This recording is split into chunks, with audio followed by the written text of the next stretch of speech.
Hello friends, I am Saurabh Canny inventor YouTube channel আপনাদেরকে স্বাগতম। So friends, this is a very powerful DC blender machine. এই মেশিনটি আমি কিভাবে তৈরি করলাম তা এই ভিডিওতে আপনারা দেখতে পারবেন। তার আগে একটি কথা না বললেই নয়, যারা আমার চ্যানেলটি এখনো সাবস্ক্রাইব করেনি দয়া করে চ্যানেলটি সাবস্ক্রাইব করে নেবেন, আর যারা চ্যানেলটি অলরেডি সাবস্ক্রাইব করে নিয়েছেন তাদেরকে অসংখ্য ধন্যবাদ। প্লিজ ইয়ার চ্যানেলটি সাবস্ক্রাইব করলো না। আর কথা না বাড়িয়ে আমরা চলে যাই মূল ভিডিওতে।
সরি ফ্রেন্ডস, ভুলবশত ব্লেডটি এই হুলটি অনেক বড় হয়ে গেছে, ফলে ব্লেডটি পরিবর্তন করতে হয়েছে।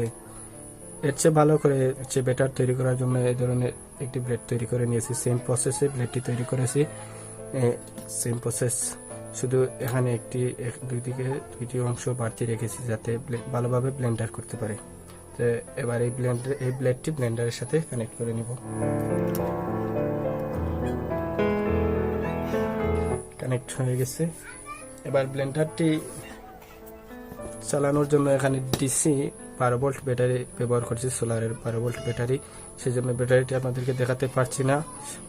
এখানে রয়েছে ডিসি ব্যাটারি, আপনারা দেখতে পাচ্ছেন ডিসি ব্যাটারি 12 ভোল্ট। এবার ব্যাটারিটিকে সরাসরি ব্লেন্ডার মেশিনে কানেক্ট করে নিব। এখানে নেগেটিভ পজিটিভ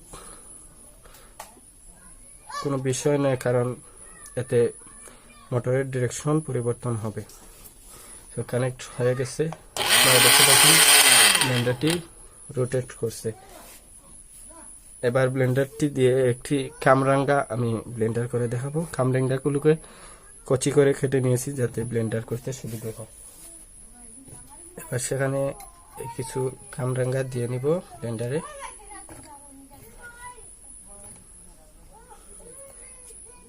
দেন ঢাকনাটি লাগিয়ে নিব।